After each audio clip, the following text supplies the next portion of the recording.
C'est une bête velue et féroce qui marche sur ses deux pattes arrière et se tapit dans l'obscurité pour traquer ses proies. Les témoins parlent d'une sorte de chien gigantesque qui se déplace debout, comme un homme-loup. Je n'ai vu que ses yeux rouges qui brillaient très fort. Je pense que c'est un être surnaturel. Ses victimes en sont tellement terrifiées qu'elles n'osent même plus respirer.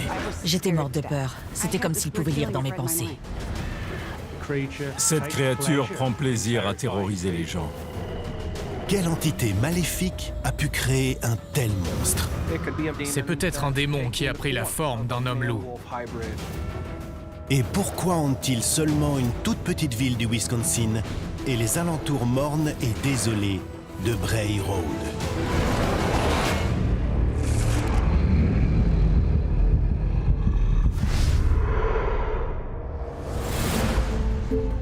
En janvier 2014, Sanjay Singhal, architecte de profession, traverse la petite ville d'Elkhorn dans le Wisconsin, puis il s'engage sur Bray Road. C'était en fin d'après-midi, vers 16h, 16h30. La nuit commençait doucement à tomber. Quand je me suis engagé sur Bray Road, la route était un peu gelée, alors je n'allais pas très vite, environ 50 km/h. Soudain, Sanjay regarde par la fenêtre et sursaute. J'ai vu ce que je pensais être un chien qui courait dans le champ, parallèlement à ma voiture.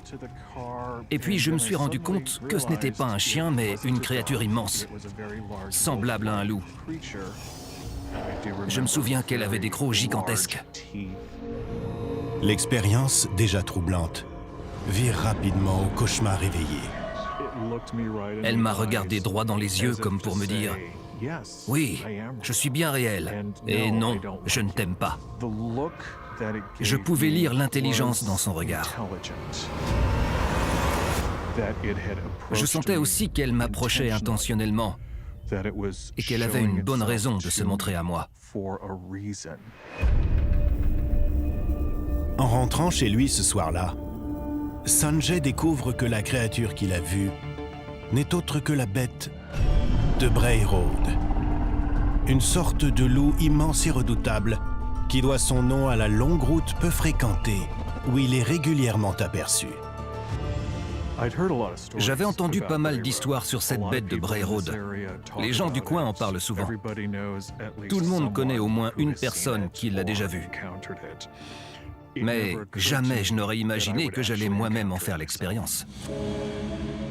Bien que l'on considère cette bête comme un monstre local, elle a tout de même su capter l'attention du pays tout entier. En 1993, l'émission Inside Edition diffuse un reportage sur le cryptide. Et en 2009, Sean Hannity, le célèbre présentateur de Fox News, lui consacre également un sujet.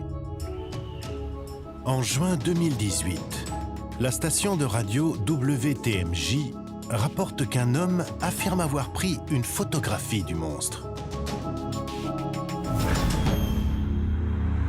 Mais la bête de Bray Road n'a pas toujours joui d'une aussi grande notoriété. C'est seulement en 1991 qu'elle se fait plus largement connaître, lorsqu'une journaliste et dessinatrice de presse, Linda Godfrey, commence à travailler pour un journal local, le Walworth County Week. Ma carrière de dessinatrice débutait tout juste et suite à un heureux hasard, je suis arrivée au moment où un journaliste démissionnait. On m'a donc proposé son poste. Quand j'ai commencé, des gens sont venus me raconter qu'ils avaient vu une sorte de créature qui ressemblait beaucoup à ce qu'on imagine d'un loup-garou. Ça m'a fait sourire. Je trouvais ça ridicule. Au début, Linda prend ces histoires d'hommes-loups pour un simple conte populaire, un canular, qui aurait pris de l'ampleur au point de faire partie intégrante de la tradition locale de la ville d'Elkhorn. Linda utilise son réseau pour contacter tous ceux qui affirment avoir rencontré l'étrange créature et les persuade de lui raconter leur expérience.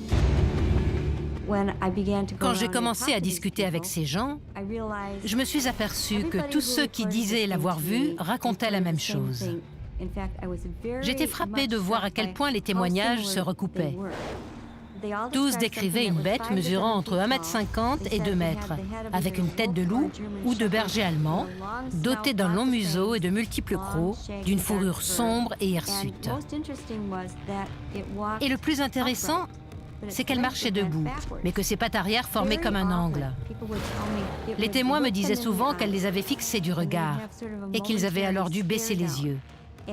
C'est ce qui les avait le plus terrifiés.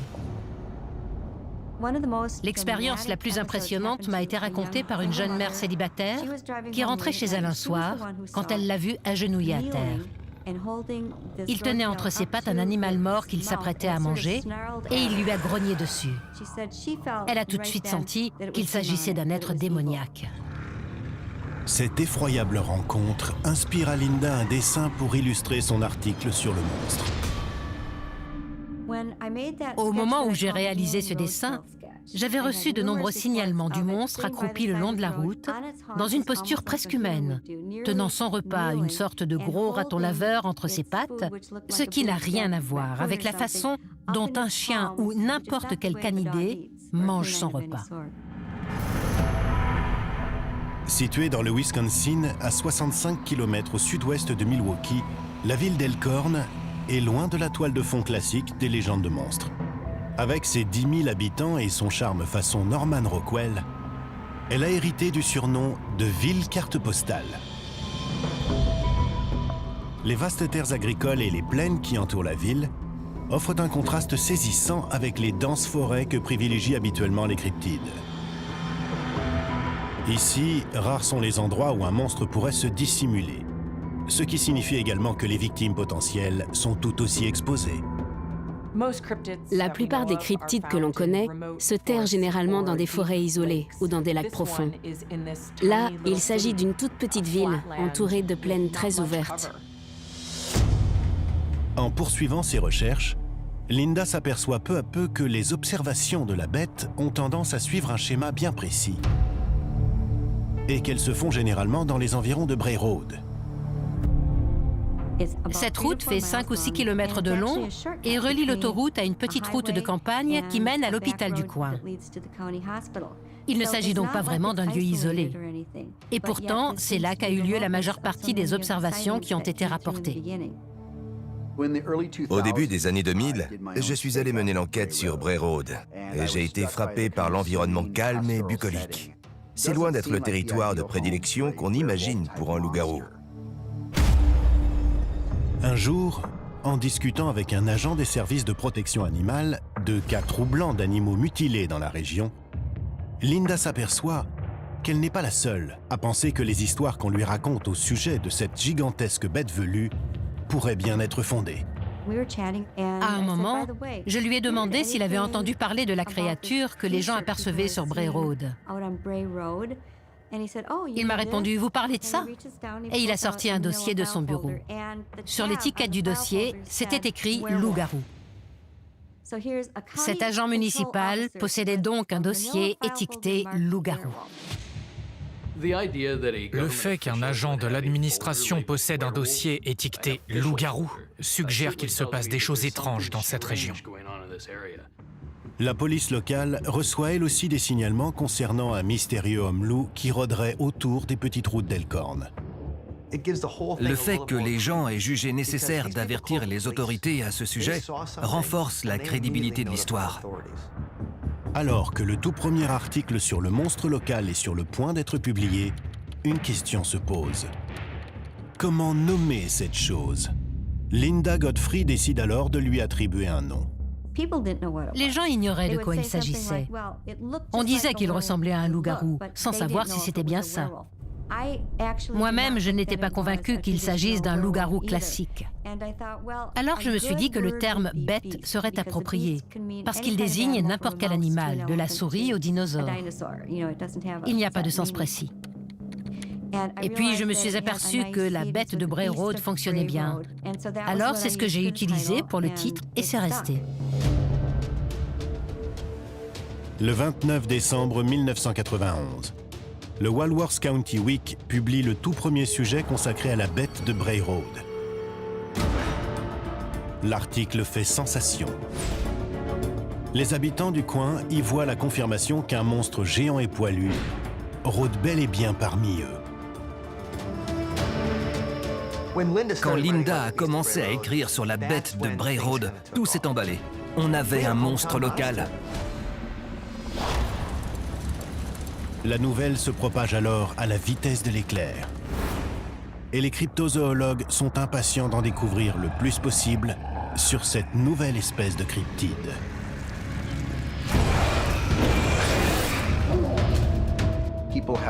Les gens qui affirment l'avoir vu l'ont décrit à la fois comme un bipède et comme un quadrupède, et comme une créature de nature très agressive.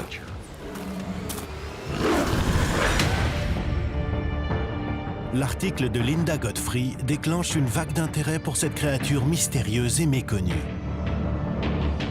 Mais quelle est sa nature? D'où vient-elle? Et surtout, que cherche-t-elle?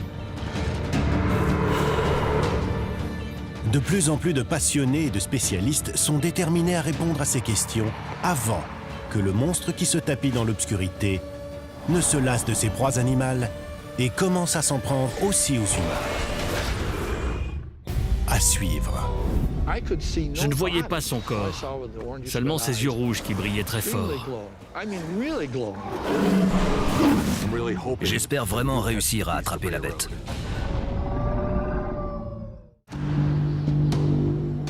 Fin décembre 1991. La journaliste Linda Godfrey révèle au monde entier un nouveau monstre terrifiant, la bête de Bray Road. L'article publié dans le journal local reçoit un accueil mitigé auprès des citoyens de la ville d'Elkhorn. Certains y voient la confirmation de l'expérience la plus traumatisante qu'ils ont vécue, quand pour d'autres, cette histoire est source d'embarras.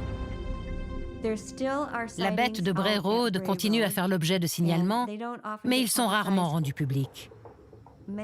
Beaucoup de personnes souhaitent rester anonymes. Des témoins refusent parfois que je raconte leur expérience par crainte du ridicule. Les habitants préfèrent rester discrets. Je pense que ça témoigne de la puissance de ce qu'ils ont vécu et de cette légende, et la peur de pénétrer dans un monde inconnu. Beaucoup de gens pensent qu'il pourrait simplement s'agir d'un ours dressé sur ses pattes arrière, ou même d'un berger allemand. D'un point de vue biologique, les hanches des canidés ne sont pas faites pour pouvoir supporter tout le poids de leur corps.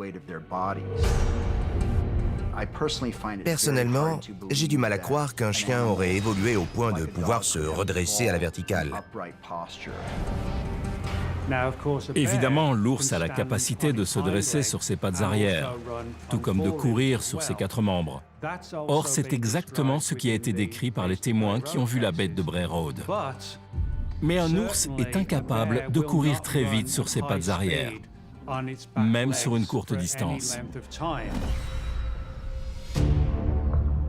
Si les sceptiques se contentent d'une théorie aussi triviale pour expliquer les signalements de la bête, pour tous ceux et celles qui ont fait l'expérience de près ou de loin, l'hypothèse qu'un véritable monstre rôde dans les environs est tout à fait plausible.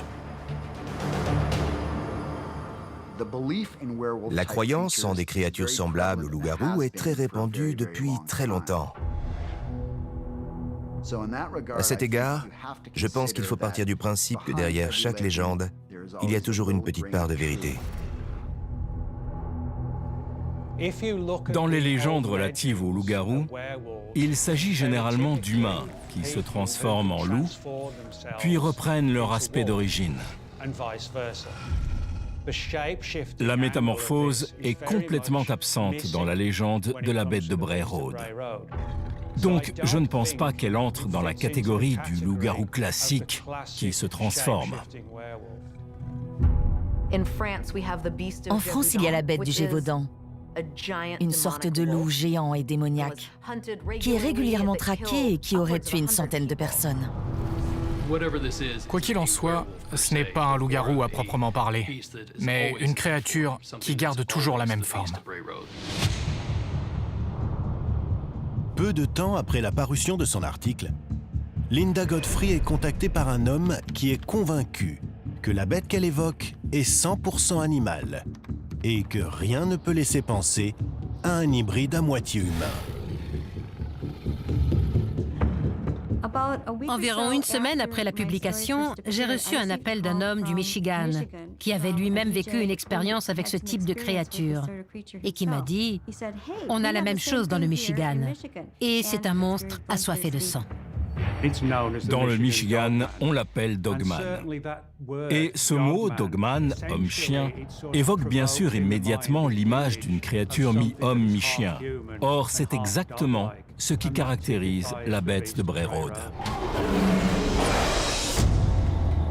Si la bête de Bray Road et le Dogman du Michigan sont un seul et même monstre, alors la ville d'Elkhorn est simplement l'une des nombreuses bourgades rurales que le cryptide terrorise depuis des années. La première apparition de Dogman dans le Michigan remonte à la fin du 19e siècle, lorsque deux bûcherons ont affirmé avoir vu une créature très semblable à la bête de Bray Road, surtout au niveau du torse, d'aspect humain, de la posture verticale et de la bipédie. Quelle que soit la date et le lieu d'origine de cette légende, une chose est sûre. Le nombre d'observations de la bête de Bray Road est en hausse.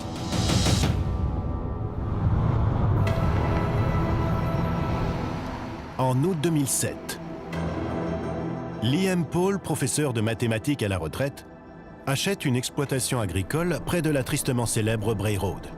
Il a bien conscience que sa nouvelle propriété est réputée pour être le terrain de chasse d'une sorte de loup monstrueux. Mais Lee ne prête aucune attention aux rumeurs, jusqu'à ce qu'une dizaine d'années plus tard, il tombe lui aussi nez à nez avec la créature. Je me suis engagé dans mon allée et entre deux poteaux électriques, j'ai vu une paire d'yeux rouges. J'ai mis les pleins phares et j'ai accéléré. Et je l'ai revu un peu plus loin. Il m'observait alors qu'il était debout derrière le talus. C'est ce qui me fait dire qu'il mesurait au moins 1,80 m. Je ne voyais pas son corps, seulement ses yeux rouges qui brillaient très fort.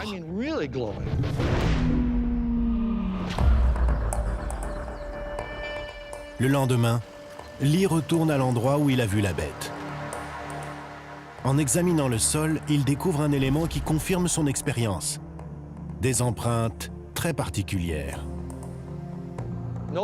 Personne n'a été capable d'identifier ces empreintes que j'ai vues, photographiées et moulées. Pourtant, elles étaient là. Pour savoir ce qui rôde par ici, il faut identifier ces empreintes. Ce sont des preuves. En novembre 2018, Jay Bachochin, expert en paranormal et cryptozoologue, se rend chez Liam Paul. Jay a lui-même vécu une expérience terrifiante avec la bête de Bray Road. Mais il est prêt à risquer une autre rencontre avec le monstre si cela lui permet de découvrir la vérité sur ce qu'il a vu. Il y a quelques années, j'ai aperçu la bête de Bray Road tout près d'ici. J'ignore ce que c'était. J'ai vu ce qui ressemblait à un loup d'1,80 m sur le bas-côté de la route. Il regardait en direction du ciel. Mes phares l'ont éclairé un instant et juste après, il avait disparu. Bonjour, Lee. Bonjour, Jay. Une bête rôde dans les parages et je veux savoir ce que c'est. Vous êtes au courant de l'expérience que j'ai vécue il y a quelques années tout près d'ici. Ça m'avait vraiment terrifié à l'époque. Je voudrais pouvoir le prendre en photo pour confirmer ce que j'ai vu. Pas trop peur? Ça ne vous dérange pas d'aller dans mes champs en pleine nuit? Non, ça ne me dérange pas du tout. Je suis là pour ça. C'est ma raison de vivre. Pas question de me laisser impressionner tant que je n'aurai pas la preuve que ce monstre existe. Très bien. Voici la caméra que vous allez utiliser. C'est une caméra infrarouge qui se déclenche uniquement avec la chaleur et le mouvement. Traquez-le, prenez des images, je vous fais confiance. Super, merci. Allez. Ce soir-là, Jay se rend dans un recoin isolé de la propriété de Lee pour installer la caméra. Puisque le cryptide est réputé pour manger les cadavres d'animaux au bord des routes, Jay a apporté de la viande crue pour la pâter. C'est très effrayant d'être ici en pleine nuit. Mais j'ai besoin de savoir ce que j'ai vu il y a quelques années. Et grâce à la caméra de Lee et à ce bout de viande, j'espère vraiment réussir à attraper la bête de Bray Road. Et en même temps, je n'ai pas hâte de lui faire face, parce que ce monstre me fait très peur. À suivre. Pour moi, elle se déplace d'une dimension à l'autre. Je pense que c'est un être surnaturel. Je l'ai vu, et juste après, il avait disparu.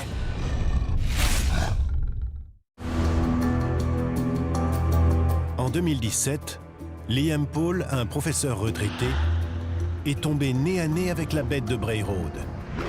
Un monstre ayant l'apparence d'un loup avec de grands crocs et des yeux rouges incandescents. Un an plus tard, un cryptozoologue et expert paranormal, Jay Bacochin, a décidé de venir enquêter sur les lieux. Il espère apercevoir et peut-être même photographier le mystérieux cryptide. Je suis là depuis quelques heures. Je n'ai rien vu pour le moment. Et comme la caméra de chasse ne s'est pas allumée, impossible de dire si elle a filmé quoi que ce soit ou si elle a pris une photo. C'est très possible. Ce qui est flippant parce que je suis juste là. Mais je ne saurai ça que demain matin. J'espère bien qu'on aura quelque chose. Mais quoi qu'il en soit, la nuit va être longue. 3 ans plus tôt, Jay a lui aussi aperçu la bête dans les environs. Et s'il est pressé de revoir le monstre, il n'a pas vraiment envie d'être repéré par celui-ci. Les minutes s'égrènent lentement et il ne se passe toujours rien. Puis, aux premières lueurs de l'aube, Jay va faire un tour de la propriété et constate que rien n'a bougé. Si le monstre est venu, il n'a laissé aucune trace. Bonjour, ça va? Bonjour. Comment ça s'est passé? Eh bien, la viande était toujours là. Ah oui?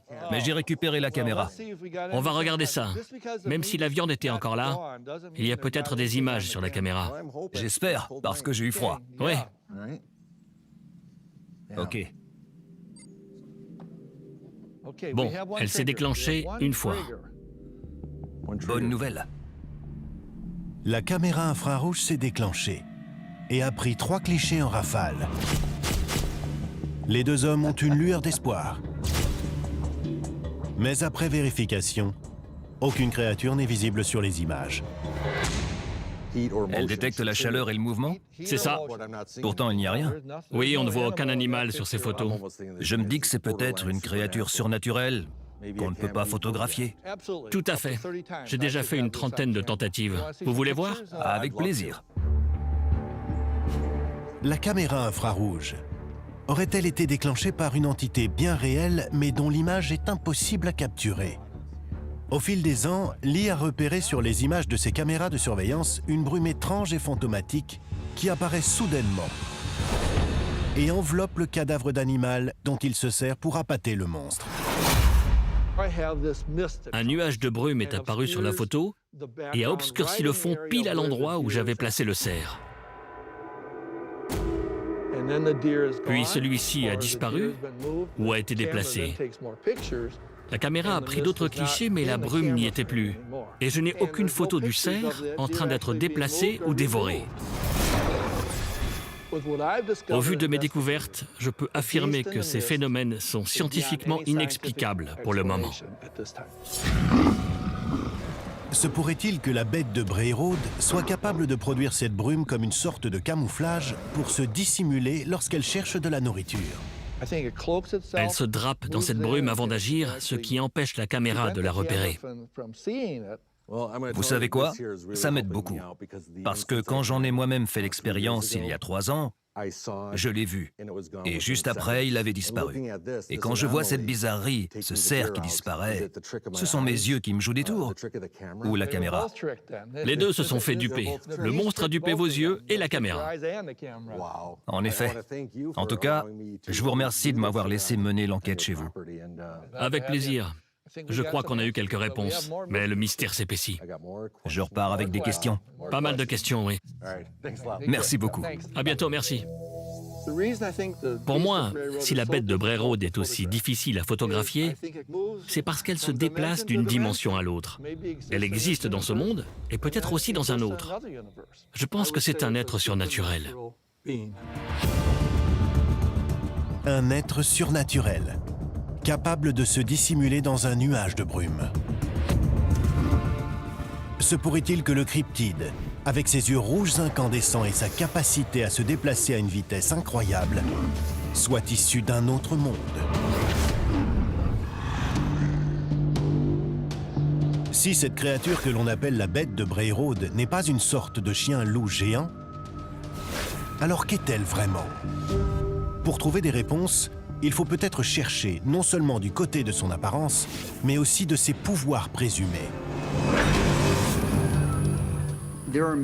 Il y a énormément de témoignages autour du comportement agressif de ce monstre, qui poursuivrait les gens, leurs voitures, grifferait les carrosseries et les pare-brises. Certains l'auraient vu aussi faire des bonds de 6 mètres vers l'avant. Cette créature semble se mouvoir à une allure exceptionnelle. Le monstre semble représenter une menace à la fois physique et psychologique pour ses victimes potentielles. Car il est déjà arrivé que la bête de Bray Road pénètre l'esprit de ceux qui croisent son chemin.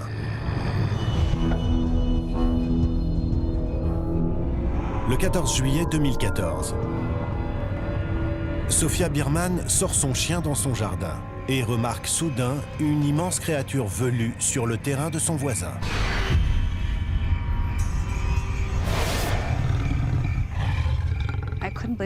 Je n'en croyais pas mes yeux. Il faisait environ 2 mètres. Il était gris et il balançait ses bras d'avant en arrière. Ses pattes avant lui arrivaient aux genoux. Au début, j'ai cru que c'était un loup, mais il avait des pattes de chien. Et quand il s'est tourné et qu'il m'a regardé, j'ai vu qu'il avait une petite tête de chien avec des oreilles pointues. J'en suis tombée à la renverse, tellement je n'en revenais pas. J'ai attrapé mon chien, je me suis levée et j'ai reculé jusqu'à la maison. Je l'ai regardé s'éloigner. J'étais morte de peur. C'était comme s'il pouvait lire dans mes pensées. C'était très bizarre, mais c'est vraiment l'effet que ça m'a fait.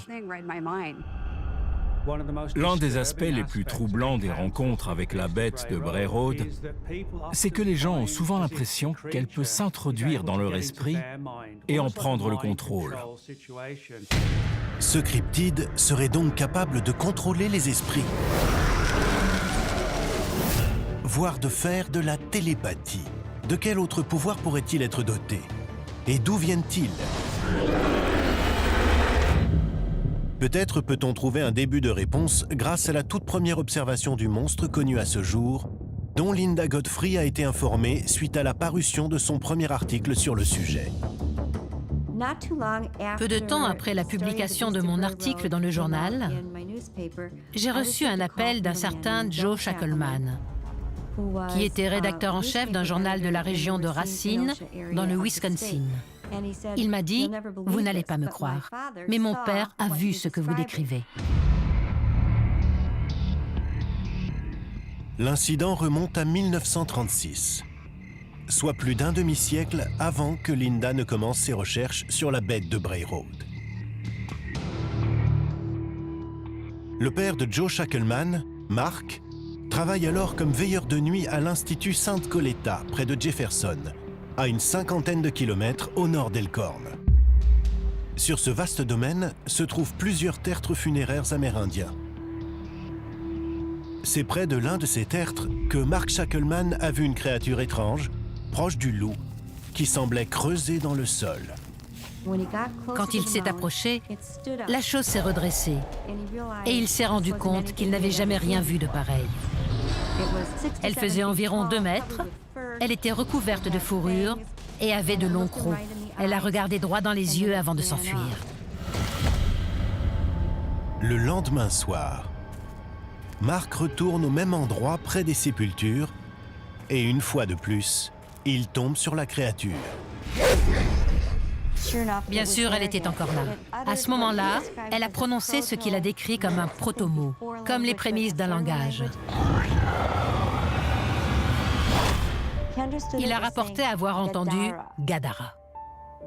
Ce qui est intéressant, c'est que Gadara est une ville antique judaïque où Jésus aurait réussi à délivrer un individu d'un démon.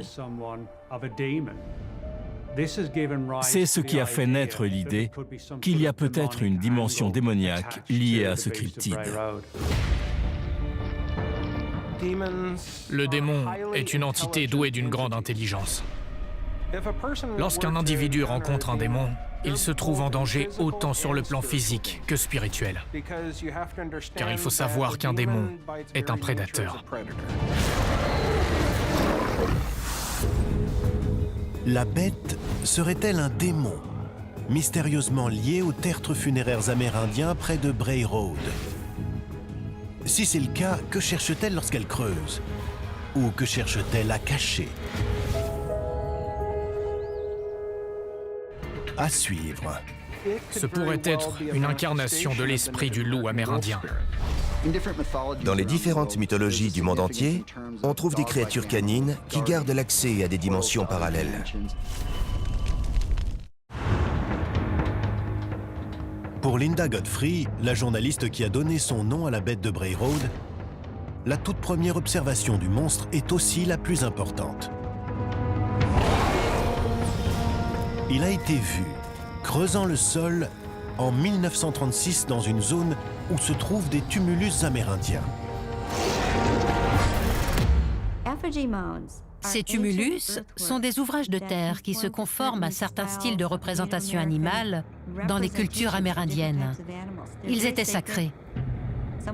Certains servaient de tertre funéraire, d'autres étaient vides.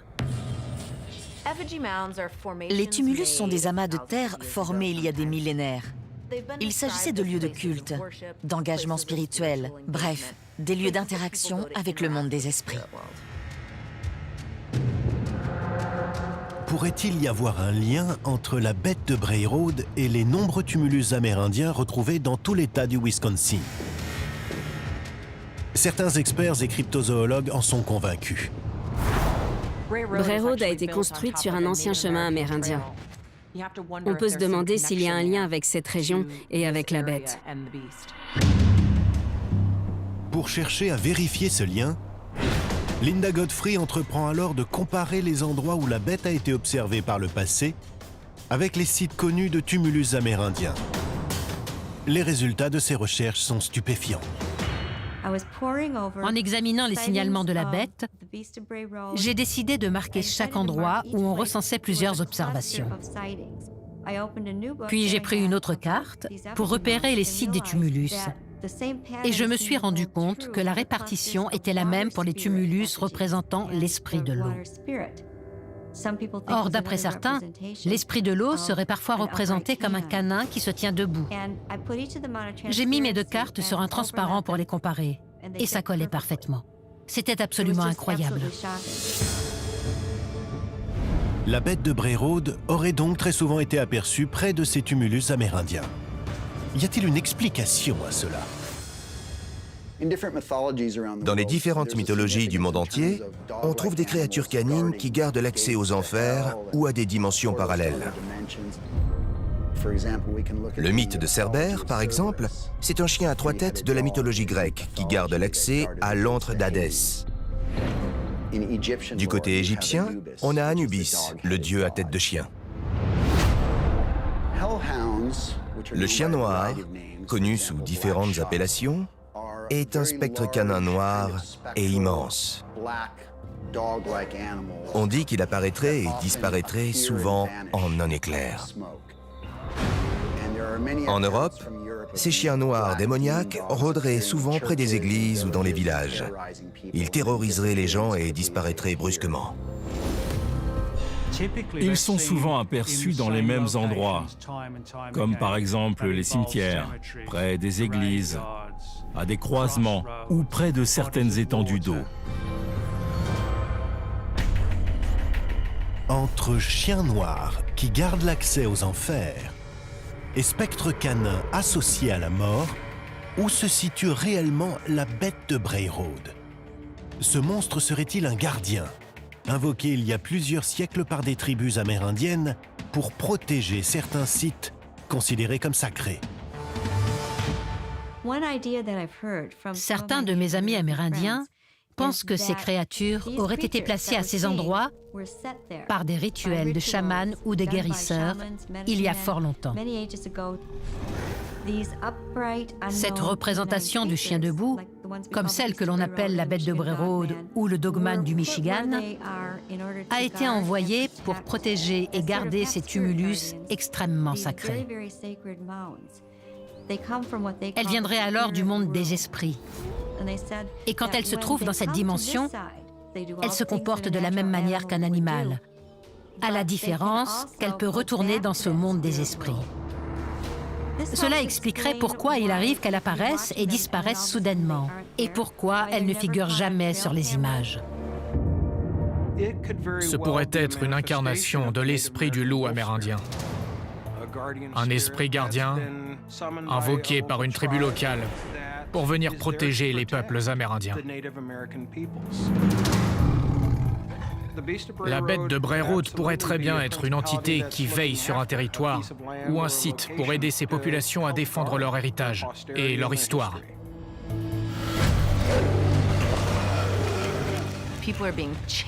Les gens se font poursuivre par cette créature, mais on ne sait pas si c'est parce qu'elle essaie de les capturer ou si elle cherche à les chasser d'un site qu'elle protégerait. Cela expliquerait pourquoi on entend souvent dire que le monstre pourchasse les gens. En réalité, il les chasse de ces terres sacrées. C'est peut-être un chien qui monte la garde devant l'accès aux enfers. Ou un canin qui guide les morts vers l'au-delà. Ou ce pourrait également être un présage de mort imminente. La bête de Bray Road est-elle bel et bien réelle? S'agit-il d'une créature sanguinaire déterminée à provoquer la mort et le chaos? Ou d'une entité surnaturelle adjurée par des tribus amérindiennes il y a des siècles pour protéger des sites sacrés? Quoi qu'il en soit, il devient urgent de pouvoir répondre à ces questions. Puisque le secteur de Bray Road est de plus en plus peuplé, ce qui signifie que davantage de gens risquent potentiellement de se retrouver en contact avec ce monstre dangereux.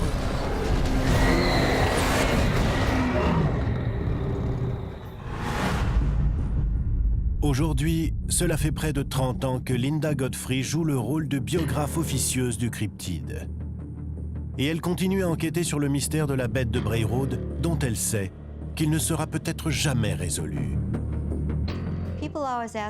On me demande souvent si, après toutes ces années de recherche, j'ai découvert sa vraie nature. Et je dois répondre non, pas exactement. Mais la théorie la plus plausible se trouve à mi-chemin entre un animal et une entité d'un autre monde ou d'une autre dimension. Ce que je voudrais que les gens comprennent à propos de cette créature, c'est qu'il ne s'agit pas d'un personnage de fiction qu'on peut espérer rencontrer. Les gens qui en ont fait l'expérience s'en seraient volontiers passés. Les gens ne savent pas ce que c'est. Cette créature existe. Jamais je n'aurais imaginé voir quelque chose qui n'est pas de ce monde. Et pourtant, je n'irai pas à sa recherche. Certainement pas. À chaque fois que je reviens ici, je suis un peu chamboulé. J'ai toujours l'impression qu'on me surveille, qu'on sait qui je suis, qu'on scrute tous mes faits et gestes. La bête de Bray Road est-elle une sorte de mutant? Un croisement entre un loup géant et un chien enragé? Ou bien s'agit-il d'une entité surnaturelle, venue des enfers, pour garder l'accès sacré au monde des morts? De nombreux cryptozoologues estiment que la réponse à ces questions se trouve dans la légende du Dogman du Michigan, qui ressemble étrangement à la bête de Bray Road, telle qu'elle est souvent décrite. D'après leurs recherches, non seulement il s'agirait en réalité du même cryptide, Mais ces immenses loups monstrueux aux yeux rouges seraient de plus en plus nombreux, au-delà même du Wisconsin et du Michigan, et pourraient bientôt former une population conséquente à travers tous les États-Unis. Pour moi, la créature qui hante le secteur de Bray Road est la même que celle qui hante le Michigan et tous les autres endroits où des sortes de loups-garous ont été observés. Ces dernières années, on a recensé des témoignages venant de Pennsylvanie, de l'Ohio. J'ai même reçu des témoignages d'Amérique du Sud et d'Australie. On peut donc considérer que ces créatures mi-hommes, mi-chiens se sont répandues dans le monde entier. La bête de Bray Road est-elle un monstre unique ou un spécimen d'une population en pleine expansion? Quoi qu'il en soit, une chose est sûre, il vaut mieux éviter de la croiser. Quand on me demande ce qu'il faut faire quand on voit une de ces créatures, je réponds qu'il faut faire preuve du respect que l'on manifesterait face à n'importe quel animal assez gros pour nous dévorer. On ignore leur nature et les pouvoirs dont elles disposent. Mais si elles sont dotées de crocs comme des carnivores, alors c'est sans doute ce qu'elles sont. On n'a pas toutes les clés pour les comprendre. Il faut l'accepter. Tous ceux qui ont le malheur de croiser le chemin de la bête de Bray Road risquent de connaître un sort bien pire que la mort. Car les victimes de ce monstre terrifiant pourraient ne pas simplement perdre la vie, mais se faire entraîner dans les profondeurs des enfers, d'où vient cette créature.